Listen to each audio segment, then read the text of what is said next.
Welcome to Season 4 of the Gastric Mindset Podcast. My name is Safi. We will continue to have great conversations, heal from dieting trauma, and recover from yo-yo dieting together. Well, hello everybody. Welcome to a new episode. Today, I am really excited and I have been stalking her for years. And you know what? I can't wait till she can introduce herself and introduce her books because you will definitely know who this person is. So Denise, welcome to Gastric Mindset. Oh, thank you so much for inviting me and for being patient, waiting for me to come on. I know I was in the middle of writing the book when you initially asked me and I just didn't have brain space, but I'm glad that I'm here now. Thank you so much. So, Denise, tell us, what was your first book and what is your new book called? So the initial book that I wrote came out in, my goodness, I think it's 2018 now, and it's called Living with Bariatric Surgery. It's the book that has got the red cover with the roadmap on the front. And then I've recently just published another book, which is specifically on emotional eating, and that's called Understanding and Managing Emotional Eating. And that is a blue book with a similar map on the front. So I've kept the theme going. Amazing. And I think if you don't know that book, then you probably haven't even had weight loss surgery because there's nobody that doesn't recognize that book and that amazing, it's brilliant. So I'm so excited. I can't tell you how happy it makes me when I hear that people are reading it and that it's been helpful. Honestly, it's pretty much like winning the lottery to me. It gives me such a good feeling. Every page, I'm in a lot of pages, every group that I'm in, your book will come up at least several times a week. Oh. And if there's anybody new, who's planning their surgery and they ask for recommendations, then your book is always on top of that list. So amazing. And thank you so much because I first heard your podcast. No, you speak to somebody in America, a lovely lady. And I think that was the first podcast that I had ever found about weight loss surgery. And it was such a lonely journey before that. And listening to your episode really did change my life. And that's why I want to do, pay that forward and do that for somebody else. Yeah. So thank you so much. So tell me a bit about your journey in regards to bariatric surgery. Why? Because you could be working with anybody, Yeah. And I have worked with other groups in the past, but bariatrics is it's the area and the patient group that I love best. So basically, in terms of my background, I trained as a clinical psychologist. I finished my training in 2002, decades ago. And so when you train as a clinical psychologist, you can specialise in different areas. So it might be adult mental health, or it might be child and adolescent mental health, older adults, so on. But the area that I chose to specialise in was working with people who had physical health problems alongside mental health problems. So where the mind and the body were sort of intertwined. And I think partly that's because I've always loved working with teams of non-psychologists. So I like the challenges of working with surgeons, doctors, dietitians, and I think it's a really enriching experience. So I started off actually working in HIV. That was my first job after qualifying. And then in the department I was in, that was expanding. And so just by chance, my boss, my manager at the time, knew that I liked trying new things and having new challenges. And basically a role came up in the hospital for somebody to just do half a day a week in the bariatric service. It was a relatively new service. And so I took the challenge and just fell into it and loved listening to the patients, trying to work with them and support them as they went through, but also trying to influence the team as well. So trying to get them to understand more of the psychological issues that their patients were experiencing and really advocating for them. And it's just endlessly fascinating for me as a psychologist. There's always something new that comes up and a new challenge or a new joy. And so, it just keeps my brain hooked in. Amazing. And that's brilliant because I think it's something that I guess hasn't been given that work that it needs, and the fact that the complexities of people who have, and it's almost, I say one size fits nobody. It's this one size fits all thing that we get. And I love the fact. So predominantly now, are you in private practice? Yeah, I am. So I left the NHS about 5 years ago. So predominantly work in private practice, but one of the private companies that I work with, Phoenix Health, they have a really large NHS contract. So I still see some NHS patients as part of that. But yeah. Amazing. Yeah. And that must be great because you still get to keep your, for it amazing. I think, this aspect of emotional eating, Denise, is something that I now fully know it's a thing. But at the beginning, when I had my weight loss surgery in 2015, I didn't I didn't have any kind of psychological import, any import at all. And I thought, I can't eat. That's it. It's all sorted. Yeah. And then suddenly realize that food noise was louder than ever, or came back louder than ever. And not knowing what to do, I think, was so scary for me.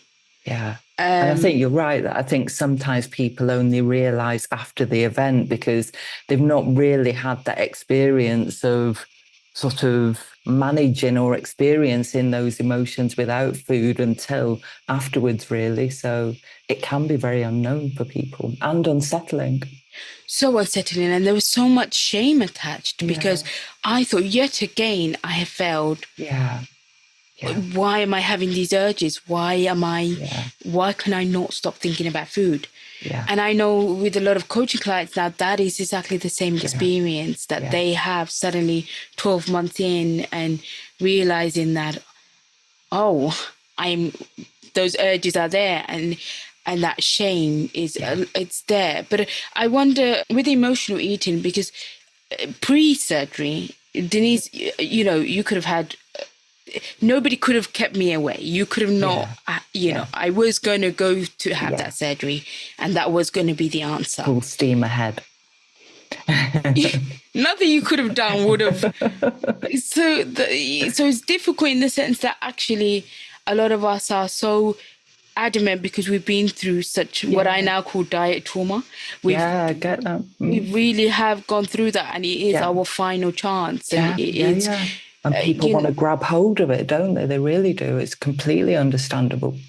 And nothing you could say to me would have stopped me. But I wonder when do you think would be the best time to introduce this, even just the language of disordered eating or emotional eating? In your profession, when is a good time? Do you think? I would say, I guess the ideal scenario for me is to spend a little bit of time before surgery, but also have the support in place for you after surgery, because, with the best will in the world, we can make predictions about what might happen to somebody, but we're not always accurate at all. There's definitely surprises along the way. I do think it's really worth spending a bit of time beforehand, almost even if it's just about trying to sort of understand some of the connections between mood and food, even if it doesn't mean that you're making dramatic changes at that point because you've got the surgery coming up, just starting to understand it so that knowledge can then almost like help you know what to look out for on the other side, so to speak. So what are the vulnerability factors for you. But also, I think like so many people have spent so much time and effort on dieting, managing their eating. And I think that often fundamentally, they haven't really had the chance to stop and really understand where those associations between food and mood come from. Like, for example, where does somebody come to believe that when you're stressed, that food is a way of treating yourself at the end of a difficult day? There's always origins and roots to that. And so actually it is really helpful to unpick that, because I think that can reduce the shame that people feel around those behaviors as well then, and start to make change possible. And I think often what we're really trying to think about is how do you learn to manage your emotions? It's not even about managing food. It's about actually managing the emotions. And, so many people are so fearful, I think, of their emotions and what might happen if they allow themselves to experience anger or anxiety or boredom even, that they run in fear and they squash the feelings, they manage the feelings with food. So In regards to when somebody comes to you, Denise, Yeah. what is emotional eating, how does it represent in somebody that's, just come to you and said, I'm Yeah. struggling or I'm Yeah. regaining? Yeah. So there are some people who want to see me before surgery, and almost like they identify that, I guess that as part of the research that they've done, that they identify that this is a pattern for them. And I guess the typical thing that people are concerned about are that they'll go through another experience and they view surgery as their last opportunity, and that they will regain the weight afterwards, because that's often been the history because of the yo-yo dieting and the dieting trauma that you described. So there's definitely a group of people who really want to start thinking about it before and start to put a few things in place. But also, as you say, some people who come back after surgery and might be starting to experience emotions that they're very unfamiliar with, that they may not have allowed themselves to feel before.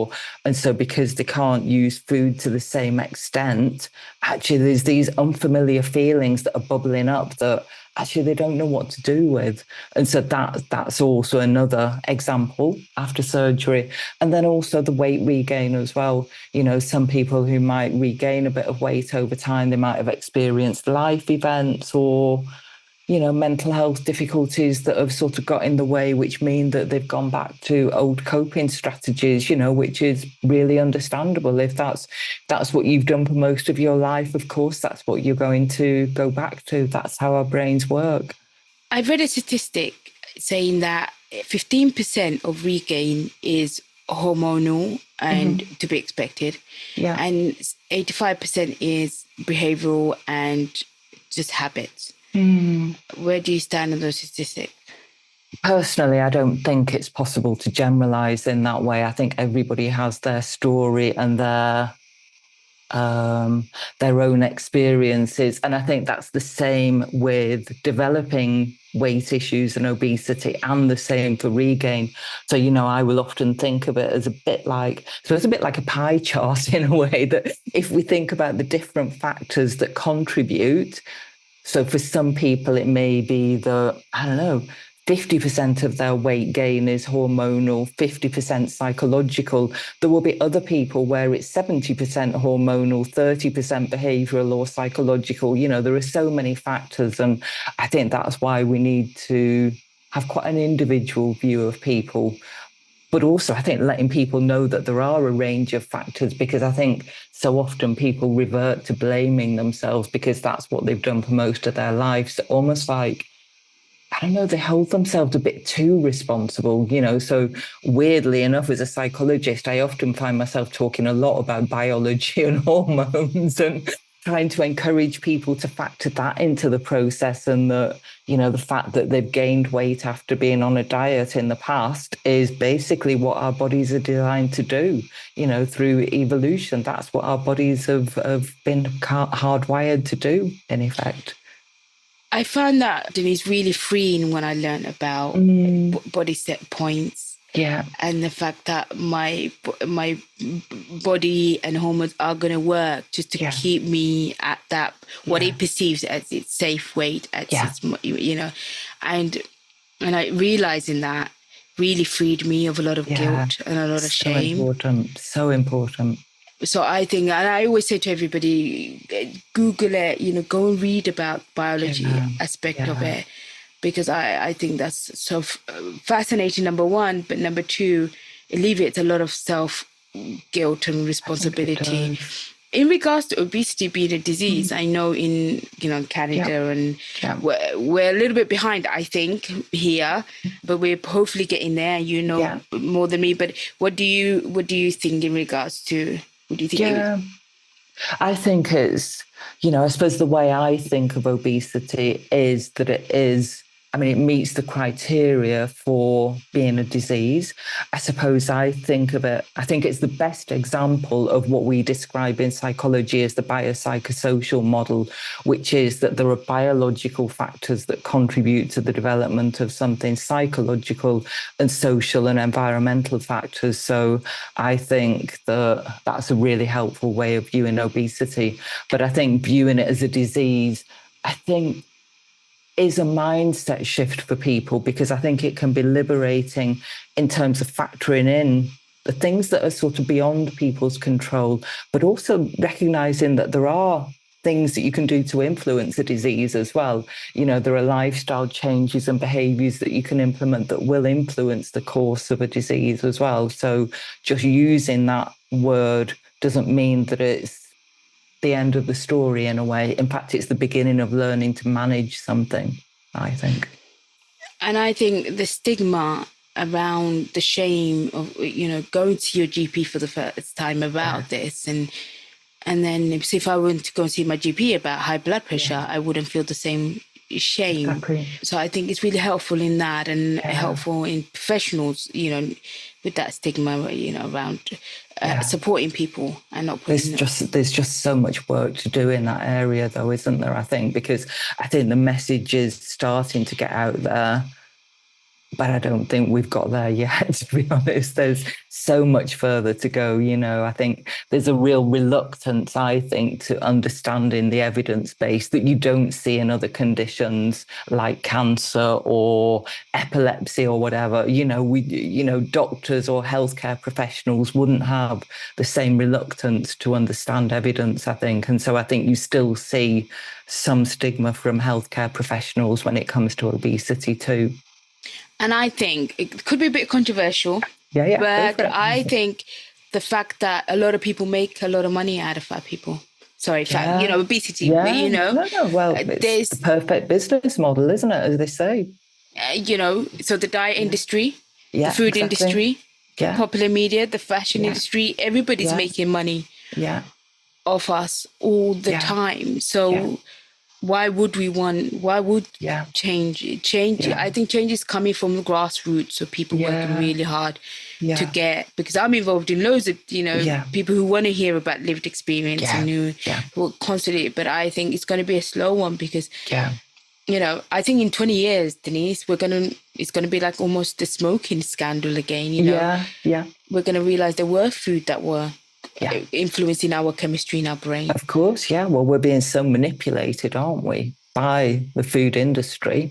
Yeah. So I think those are the things. And I think, for example, from what I see with working with now bariatric patients, is that also there's people that work in the field, and I know you'll probably know, like dietitians who go to, you know, get qualified and is amazing. But don't understand the complexities. No, I think you're right. And at times, I think could be re-traumatizing some of their patients. No, I think you're right. And definitely, you know, I've worked with people and patients who have been really fearful about going back to see dietitians because of experiences that they've had earlier in life, or really unhelpful messages that they've been given. Like, it can be incredibly anxiety provoking for people. And I see, because with regards to when people come and they want to sort out their eating, and you know, and I say to them, well, tell me what time do you eat? So I graze all day, and I eat. So I say, okay, let's write down what times, and they're exercising a lot, and then they go, you're not eating enough.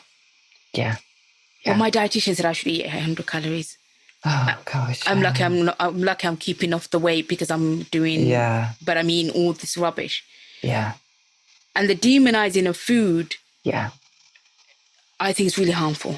I think you're right. And you know, I guess the language that people use around food, so good foods, bad foods, and all of that stuff, or I've been good this week so I can have a treat. You know, there's a sort of moral value attached to food, isn't there? That's really unhelpful, I think.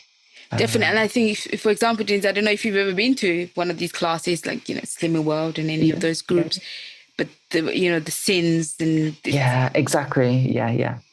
And so many people I see actually have talked about sort of dieting clubs like that, where they'll basically sort of restrict like crazy for a couple of days before the weigh-in, and then straight afterwards go straight out and binge for a couple of days, and then the cycle continues. You know, it's so painful. So painful. We used to go straight to the kebab shop. We'll all be there, the whole class. First stop. This is the second session. Yeah, we'll all literally be at we haven't even gone far. So funny. We're all at the Cape of the Church, straight. But it's madness, isn't it? we would have not drank all day. Yeah. I wouldn't drink water all day. I wouldn't eat all day. I would make sure I was wearing the leggings, not jeans. Doesn't matter what the weather. Yeah. And then we will all be.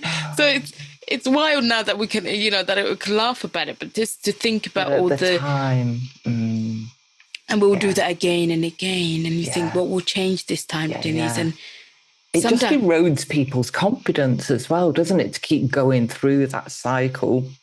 Awful. Yeah. And so for somebody who's gone through that, for example, like, let's use me as an example. I've easily joined a club 100th time, thinking this time will be, but now knowing what would have been different, right? What would have been the different thing? What would you say to that person that wants to now, feels like they failed their tool, their gastric sleeve, and then they want to go back and now rejoin Slimming World because it's going to give them accountability? Yeah.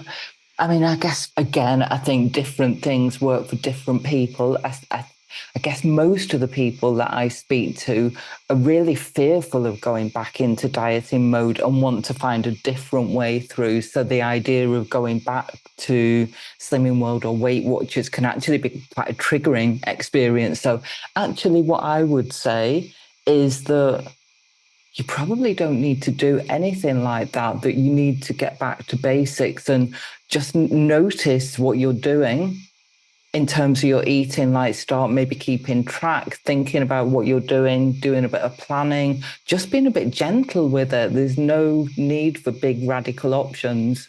If you're in touch with a bariatric team and can access support, making sure that you're using that support that's available as well.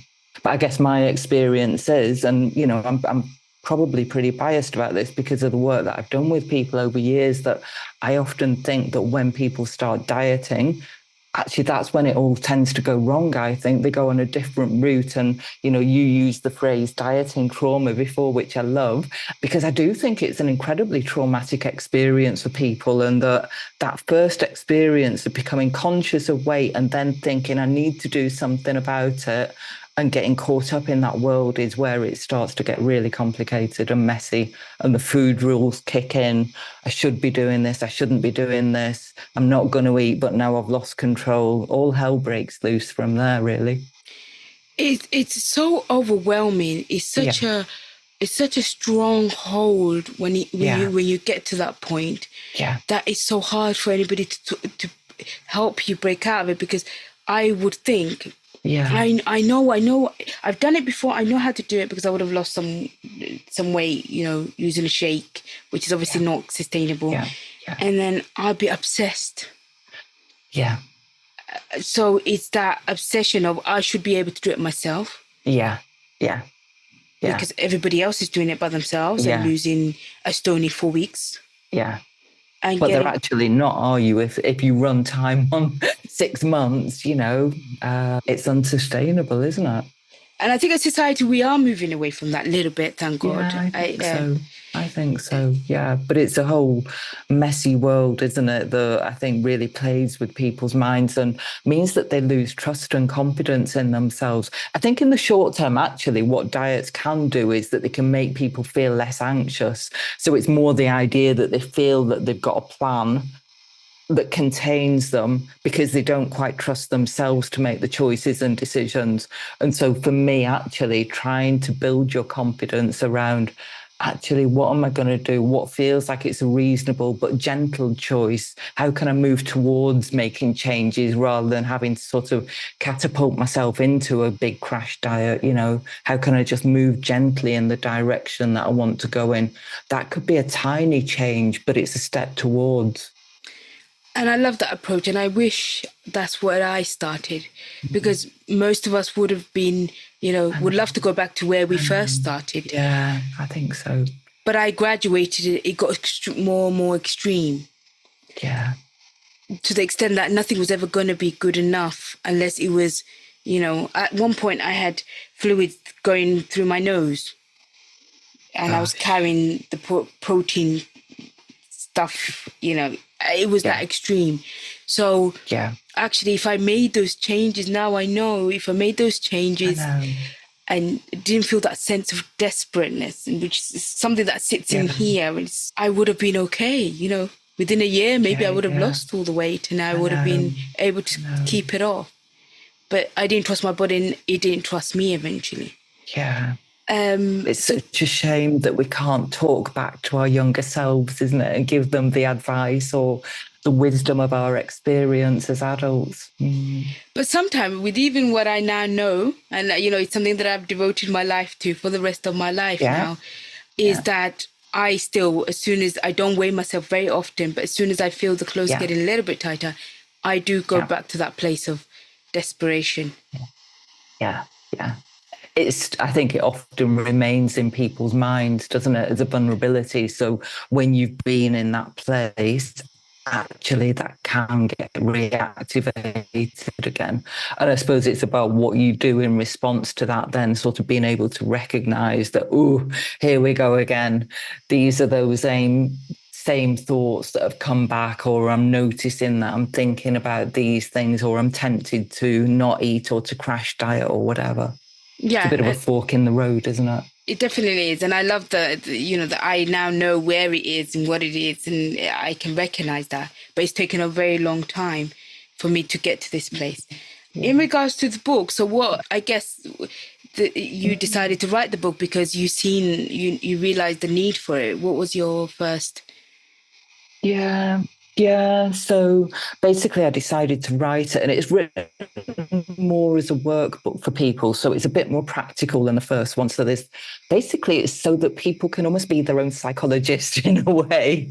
That's what I'm hoping, because so few people actually get to see a psychologist who's got specialist sort of knowledge and skills in this area. There's not many of us around, really. And so I suppose I felt almost like a sense of obligation, because I've worked with so many people over the years. I don't know, I have this obligation that I feel I want to pass on the knowledge and experience and sort of make it available to people. And, although I would love to see everybody who struggles, that's not the reality of the world. And so doing another book felt like it would be the best way of helping people access some of the support. So basically, it's split into 3 different sections. The first bit is really about trying to help people develop an understanding of their emotional eating patterns. So first of all, whether it's an issue for you and what it looks like, but then starting to think about where did that pattern develop? We're all products of our physical environment, our family environment, and so on. And sometimes that's where those connections between food and mood come from. And so almost like rewinding and thinking about what are the messages that we might have picked up on when those patterns developed and what was the context around that. And then moving on to think about what does the emotional eating look like in the here and now, and using a psychological framework to break it down. So helping people to identify their triggers, the way that they react to those triggers, either through their thoughts or their feelings, and then how they end up engaging in sort of emotional eating behavior.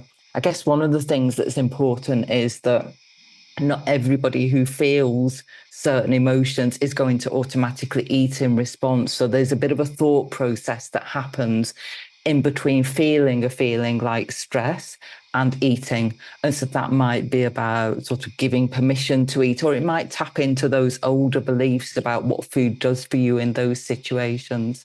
So that's the first chunk of the book. So really trying to develop a really unique understanding of emotional eating. The second part is really about trying to sort of find exit routes from that automatic pathway. So thinking about ways that you can build in a pause, and that might be things that you can do to sort of challenge or make space for some of your reactions, and things that you might do to help your body to calm down and things. But then also thinking about different ways of managing and noticing emotions. And this is a really big deal, I think, in that I think we're often really tuned out to what it is that we're feeling. So we often describe good feelings or bad feelings, or we don't really label them. So helping people to develop that understanding. and then giving quite a bit of education about what emotions are, that they're actually really helpful, useful signals for us to listen to, and then developing skills around actually, once you do feel these uncomfortable feelings, what can you do with them that doesn't lead to you eating? And then there is also another section which is about developing alternative ways of managing some of the thoughts that might lead to emotional eating. So some of the thoughts that might sort of give people permission to eat or encourage them to eat. So almost like people describe that voice on their shoulder that sort of pushes them on, ways of managing those pesky thoughts, but also ways of learning to like look after yourself as well. So often people might have developed a habit of using food almost like as a form of self-care. So thinking about other ways that you can pay attention to yourself and what you need. And then the final bit is developing a template. So that's the bit that's around almost like pulling all of that information together and almost like a bit of a manual, really, or a bit of a map, I suppose, as to what you're going to do in future. So by this point, you should have developed a really good understanding of what the emotional eating looks like for you. So when is it likely to happen? What's your likely reaction? What are the feelings that it brings up, and what are the thought processes? And then what are the strategies that you're going to use? And so you're almost putting together your own bespoke template that you can then use in future, so that you don't have to do too much thinking in the heat of the emotion. You know what your plan is. You've got your plan ahead of time. So it's a pretty comprehensive approach to it. No, it sounds great, and I think it's desperately needed because accessibility is something that's really important to me. Not everybody has the luxury, and we know we love the NHS, but we know it's capacity is very limited. So I think anything to do, and that's the reason I started the podcast, because it's important that people can access it. And I think books like that are really helpful in the sense that actually you can get yourself to a really good place with the information that you can access today. Exactly. Whether it's podcasts, books, YouTube videos. And then if you need that extra support, then you go and find, you go and find somebody who can support you. So I think it's really important to have that, and it's really needed. And I was saying to somebody, I wish, for example, in 2015, the place I had surgery signposted me, even with a book suggestion. Even with the, it doesn't matter what it was, it would have just led me to, one thing after the other would have led me. But, it's not even a leaflet. Even the GP didn't give me a leaflet. Nobody gives you. And that could change somebody's life because it certainly changed my life. Finding books and podcasts has led me down the path that now, I'm almost finishing my psychotherapy qualification, become a coach, hypnotherapist, whatever. So, you don't need to go to extreme as me, but, there's a gap there, and it can really there's a massive gap there, isn't there? And I think that's why I've really sort of tried to distill a lot of my experience into that book as a way of helping those people who, like you say, just don't have access. But also I think it can be such a shameful experience for people, and I think, if I think about my career as a psychologist, I think shame and stigma has always been the thing that I've been drawn to in some ways. So I'm always, just really keen to try and help people feel that they're not alone. And so like with the first book, where I had patients and clients contribute and sort of talk about their experiences, that's also in the emotional eating book, just because I think that lived experience voice is so important, because people really connect with that. It really resonates.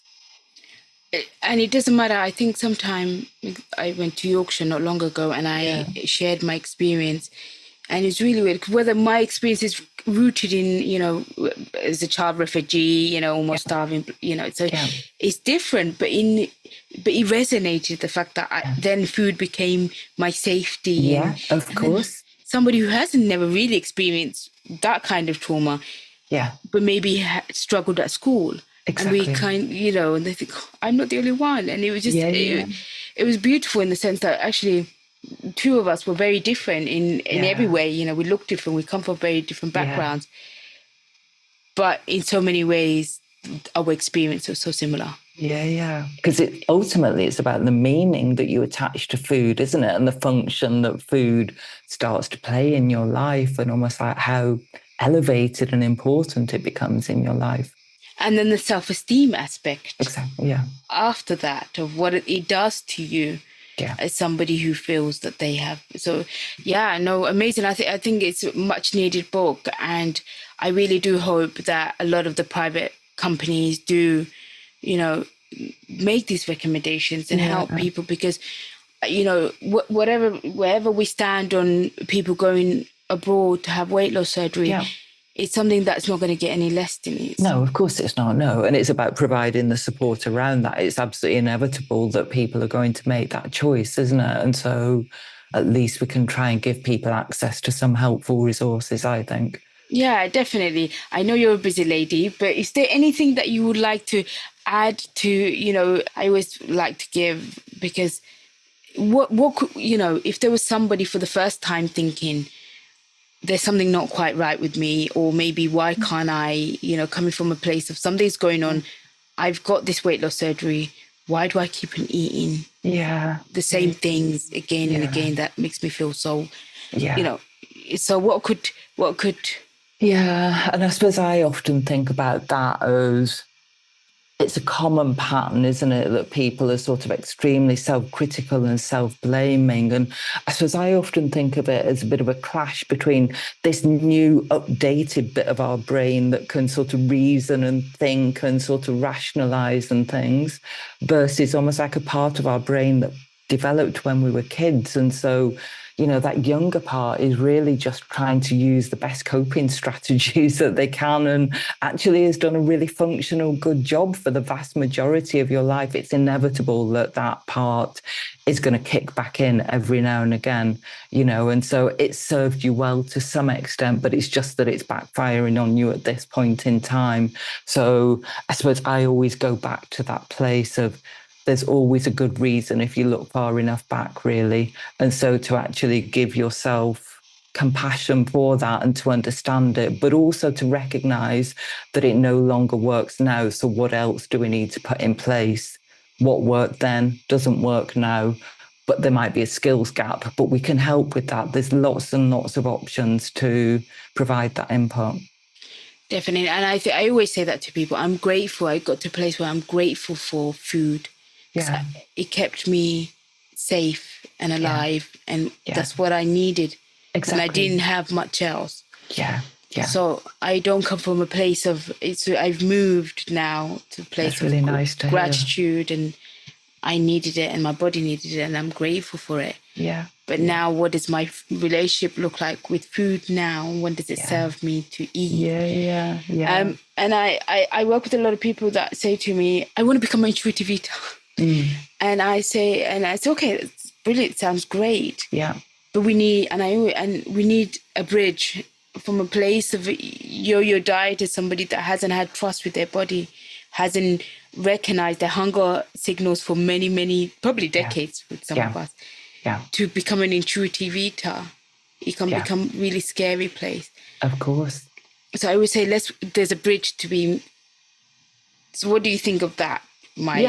Yeah, that makes perfect sense to me. And I think there are different degrees of intuitive eating. I think it means different things to different people, doesn't it? I think, you know, even if it's just about changing the language that we use around food and the type of rules so that people are less hemmed in by that stuff, I think that can then form the basis of intuitive eating.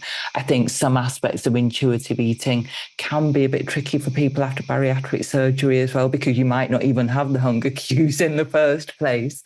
But I think the idea of learning to nourish your body and to give your body what it needs is important. But I think it can also be anxiety provoking for people, in that they then feel, actually, I don't trust myself and I'm going to lose control, or I'm going to become too complacent. So trying to help people tune in at the right volume, I think, is important.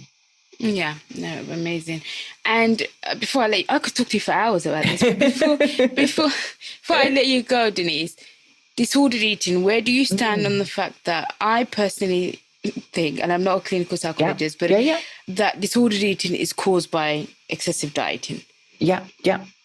And majority of people that would have needed weight loss surgery, in most cases, would be struggling with disordered eating. Yeah.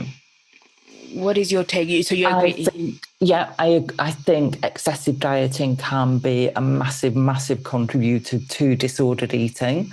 I suppose I don't feel that it's the whole story, though, because I think there are lots of other people who develop disordered eating because, for example, they may have had trauma in their life, and they may have learned to use food as a way of managing difficult emotions and things like that.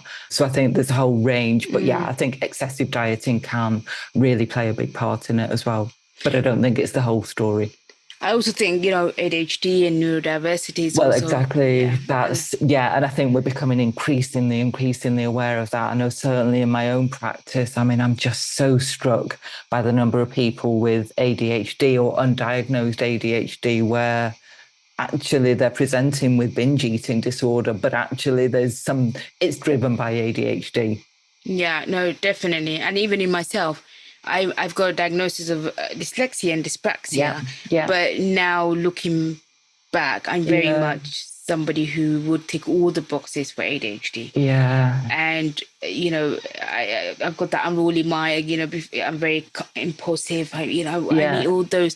So that also factored in so there's so many but that's why the area is so interesting for me, because there's always new things to learn and to factor in. Amazing. Me too. I'm very excited because I think with the UK, in a sense, we're a bit behind Australia and America, Canada, and so there's going to be a lot of, I think, exciting progressions made in this field. I think so. Yeah. Where could we find you, Denise? Are you on social media? So I'm on X or Twitter, whichever way you want to describe it. And my thing is, at Dr Denise Psych. I'll maybe confirm that to you afterwards. And my website is www.drdeniseratcliffe.co.uk. And then the 2 books are on Amazon as well. Fantastic. I'll have it all at the bottom of the episode, and people definitely reach out to you. And I know you have private clients because you do private, so people can reach out to you for that as well. Yeah, happy. Fantastic. Is there anything else you want to add, Denise? No, but just thank you very much for inviting me along today. I've enjoyed talking. It's been my pleasure, and I'm so glad that you have made the time to come and speak to us. I'm really excited for everybody to listen to this conversation, and I'm sure they will get so much out of it, I did in 2018 on that podcast. So thank you so much, Denise, and everybody get the book and find Denise on X. And let me know what you think about it. I'd love to hear. Also, Denise is on LinkedIn, just in case. Yes, I am. That's where I found you. So also you can find Denise, because I don't really do X, or I don't really do it. I don't know. I feel like not many of we kind of think bariatric patients hang out on Facebook and Instagram, I think. Yeah, that's true, actually. So I tend to use it just because it's a good way of keeping up to date with research, like with the people that I follow on there. But it's a good point, actually. Yeah, amazing. And I know we've got our lovely dietitian, a friend in common as well, Gillian. We have. She told me the other day. But how exciting. Wonderful. Thank you so much, Denise. You have a wonderful day. Yeah, thank you very much. Thank you, everybody, for listening. I appreciate you for being here with me. I hope you got some value from this episode. If so, please give me a review. It will make me super happy and support others from our community to find the podcast. Share it with your Bari bestie. Connect with me on Instagram at Gastric Mindset. It'll be wonderful to hear from you.